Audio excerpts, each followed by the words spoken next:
ओम शांति। शरीर ना BK Vishnupriya. Centre रे 2005 मसीह रही। लौकिक मो बहुत विघ्न आसीला, जो विघ्न को कि मु अतिक्रम करी बाबा हाथ धरी। लौकिक मोर पिताजी बहुत बाधा विघ्न सृष्टि करथिले।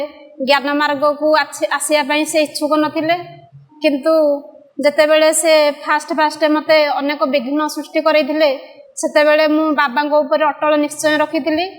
जो अटल निश्चय आधार रे कि मु बाबा हाथ धरिथिली एवं जीवन रे गोटे संकल्प करिथिली जे मु जदि हेबी ताले एक परमात्मा हेबी एवं लौकिक दुनिया को केबे भी जीवी नाही। किंतु परिवार वाला बहुत विघ्न सृष्टि कला परे मध्य सेमानंकर विघ्न को मु अतिक्रम करी बाबांकर आज हाथ धरी पारिछि एवं ए ज्ञान मार्ग रे मध्य आगो को बढ़ी पारिछि।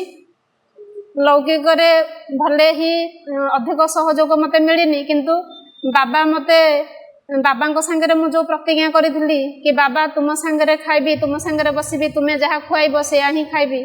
तेणु आज से संकल्प जहाँ भी संकल्प करी आज से संकल्प रे मु दृढ़ अटल निश्चय भाव रही। एवं लौकिक परिवार रे मध्य धीरे धीरे समस्ते सहयोगी बनिले, किंतु टाइम तो लगी, किंतु धीरे धीरे लौकिक परिवार वाला भी एबे आसुसंती सहयोग दौरान।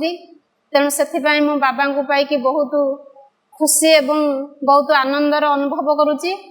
तेणु मोर ये गोटे कहबार अच्छी कि लौकिक वाला जिते भी विघ्न सृष्टि करतु ना कहीं, तो से आमर जदि बाबा ऊपर अटल निश्चय रही ताहले आमे निश्चित भाव में बाबा हाथ धरी आगो को बढ़ी पारिबा एवं ईश्वरीय मार्ग रे जेते भी बाधा विघ्न आसिले मध्य बाबा हाथ नहीं आमे आगो को बढ़ी पारिबा। अच्छा, ओम शांति।